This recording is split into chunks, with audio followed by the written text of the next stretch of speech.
আরে ভাই, এটা বাংলাদেশ, অন্য কোনো রাষ্ট্র নয়। তোমাদেরকে আগে পাঠিয়ে দিয়ে গুলি খাওয়াবে, আর নিজে পিছনে পিছনে বিস্কুট, ললিপপ, চিপস এইগুলো নিয়ে খাবে আর যাবে। গুলি খেলে তোমরা খাও, আমরা খাবো কেন? আমরা তো নেতৃত্ব দিচ্ছি। কি মজার কথা, তাই না? আজ বাস্তবতা এটাই।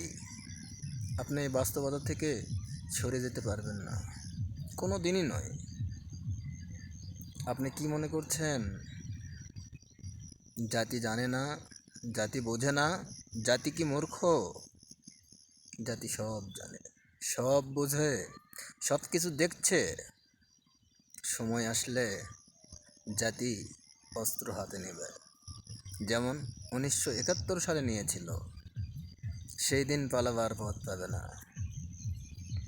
আজ হয়তোবা বিমানবন্দর সচল রয়েছে, এই জন্য ইচ্ছা মতো এই আজকে পালাচ্ছে, ওই আজকে পালাচ্ছে। আজ মামা পালাচ্ছে, কাল খালু পালাচ্ছে, পরের দিন মুরব্বি পালাবে। কিন্তু বাঙালি 1971-এর মতো যখন অস্ত্র হাতে নেবে, তখন বিমানবন্দরও সচল থাকবে না, কোনো পালানোর পথও থাকবে না। পালায়া কোথায় যাবেন? ইন্ডিয়া?